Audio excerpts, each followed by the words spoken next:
Nationalism, in its various guises, has claimed more lives than any other idea in the 20th century. How is it possible for so many diverse communities to imagine themselves as nations? How did the nation come to be valued as the most universally legitimate political expression of our time? Benedict Anderson, author of Imagined Communities, reflects on the origins and meaning of nationalism. Politically, it was clear to me that a lot of the expectations that people who had been brought up in the Marxist or liberal traditions, that somehow nationalism was going to go away, was going to be superseded as we got more and more civilized, this was being shown to be quite clearly mistaken with the rise of Scottish nationalism, with the revived nationalisms in Eastern Europe, strong nationalisms in the Third World, and so forth. And it seemed to me this was against what everybody had expected. Nobody seemed to have a very good explanation. So I thought maybe why not to go back and reinvestigate why this was possible. Why did people feel so strongly about this that they were willing to lay down their lives for these funny things called nations?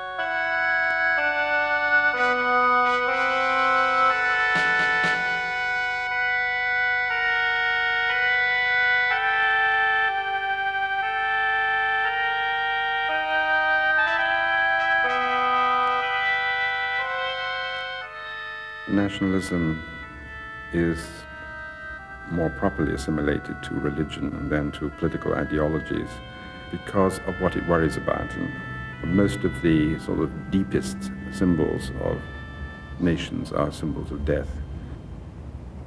This is not the kind of imagining that one sees in typically, for example, in Marxism or liberalism or even conservatism. You won't find a tomb of the unknown conservative anywhere in London. You won't find a cenotaph for fallen liberals.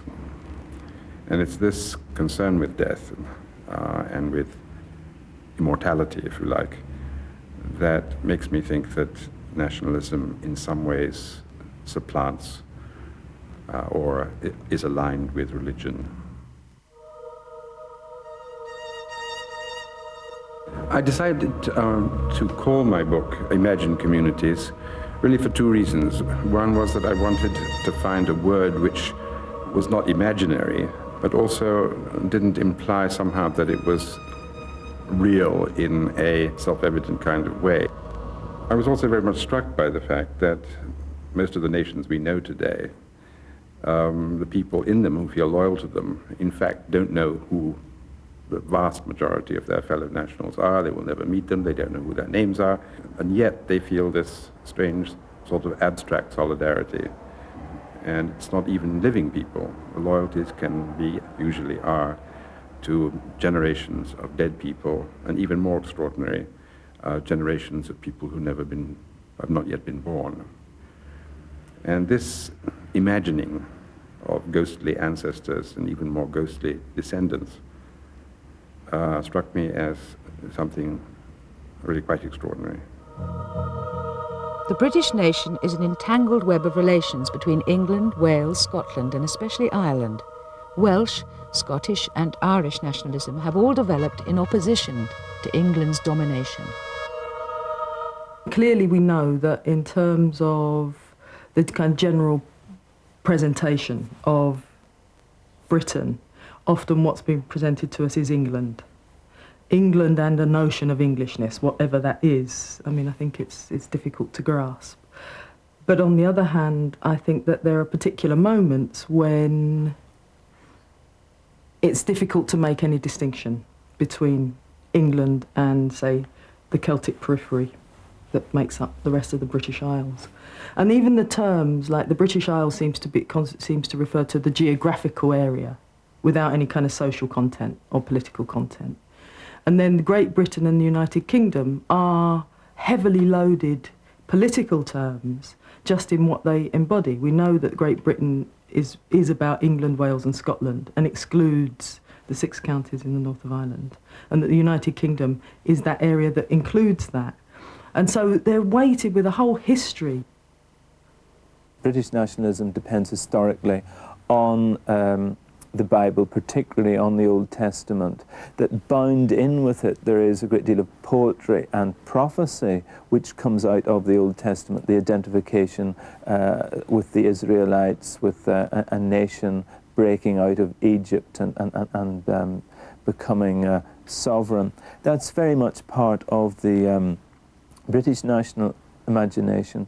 In Ireland, nationalism historically has been bound up with Catholicism, and certainly many loyalists have taken the view over the years that it's an exclusive form of nationalism, that basically there is a concept of race and religion, which is part of it. I think that's undoubtedly true of traditional Irish nationalism, and you can argue equally well, I think, that British nationalism obviously is a white Anglo-Saxon Protestant construction, Bible-based and excluding other races. All nations imagine themselves looming out of an immemorial past and gliding into a limitless future. I think almost all serious scholars agree that nations began to come into existence at the end of the 18th century, but all nations imagine themselves ancient. And this is a puzzle which it was part of my intention to try to explain how new things could be imagined so old.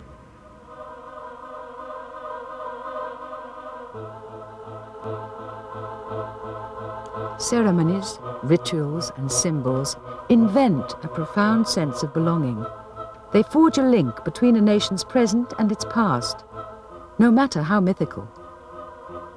After the Battle of Bannockburn in 1314, which ensured the security of the Scottish kingdom for another 200 or 300 years, a document was sent to the Pope asserting the right of Scotland to govern itself.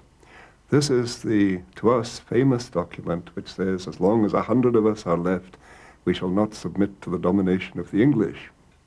But also in the same document, there is a fabulous mythical history of Scotland embedded in it to justify this statement. And it's basically the Milesian legend saying the Scots came from the east, they tarried in Spain for a long time under a fierce people, and then eventually reached Ireland and the shores where they now live, and they have asserted their rights after totally obliterating the Picts. Well, all of this, of course, is just mythical history, and is remarkably similar in many ways to the constructs that more modern nations have made of their history.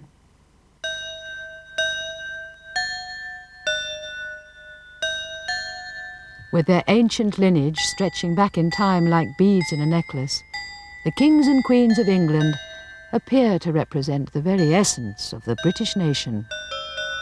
The extraordinary thing about the English monarchy, of course, that it's never been English, at least not for 1,000 years or more. We have Normans who didn't speak any English. We have Tudors who were Welsh. We have Stuarts who were Scottish. We have the House of Orange, which sounds sort of cozy and Jaffa-ish, but actually, of course, is from Holland or Eastern Germany. We have Germans from Hanover and so forth. It's really rather an extraordinary story. And, one has to remember that, in fact, even the present House of Windsor was only called itself Windsor in this century. In the old days, nobody cared about the nationality of the monarch. The whole system of monarchy wasn't a nationalist system of legitimation. The whole idea of the royal family being representative in some way of the country means that it's got to be a sort of typical, or look like a fairly typical middle-class family. This again is relatively new, and it's not peculiarly English. You find it wherever the monarchies survive. In the name of the Father, and of the Son, and of the Holy Ghost. Amen. If you look at the sort of great imagined communities of an earlier age, these are the huge transcontinental brotherhoods of Islam, of Christianity, in a certain sense even of Judaism, Buddhism.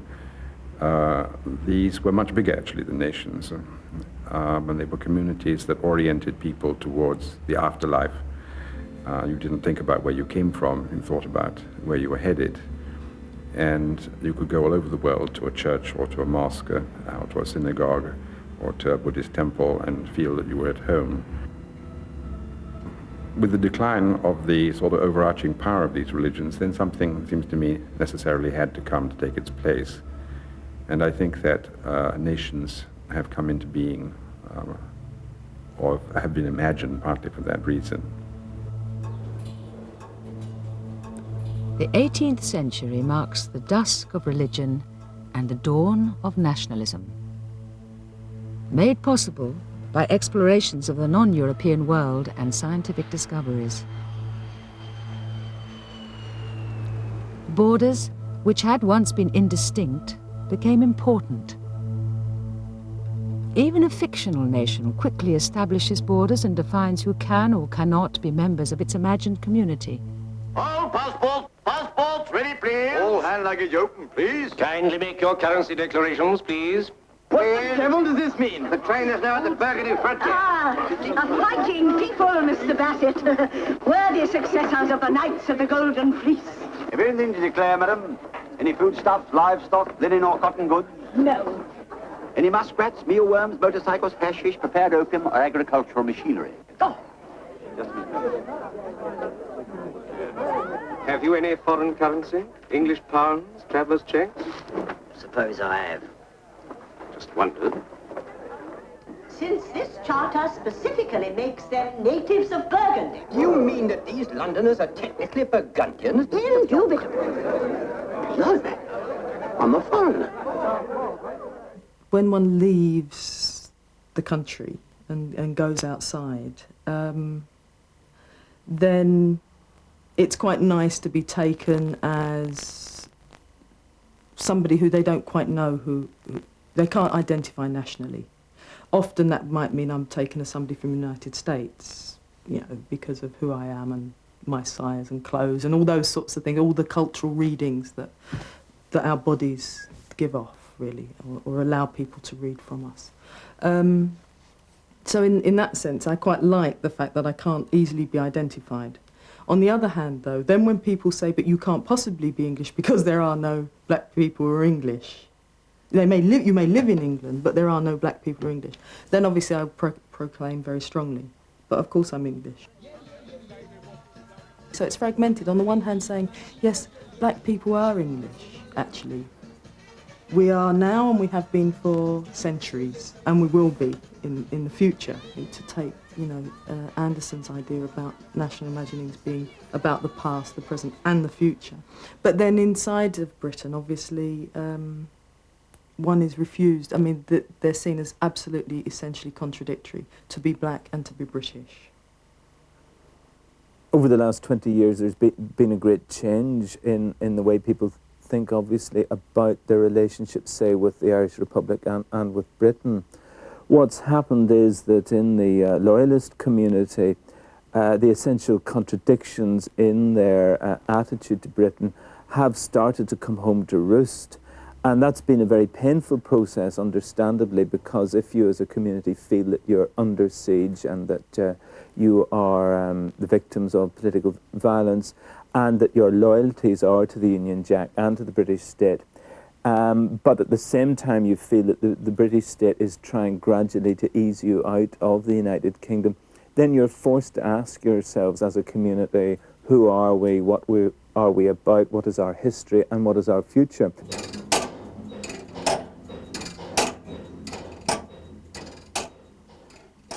One of the things that interested me about nationalism was the way it is clearly connected to changing senses of time in Europe and the Americas and later on in the rest of the world. The simplest way perhaps to explain this is to say that if you look at, for example, the Bible, or you look at medieval chronicles, what you find is that time is thought of as it were, under divine control. The function of a prophecy is to say that if a prophet says something, it's God's word, and eventually it will come true. And therefore, in a sense, the past and the future are all held together by something outside the time that we experience. Eternity, if you like. In a secular age, time came to be measured by clock and calendar. By the 1870s, Britain was manufacturing up to 200,000 watches a year. It became possible for people to imagine simultaneous activities and events in a way that profoundly changed their understanding of the world. At this time,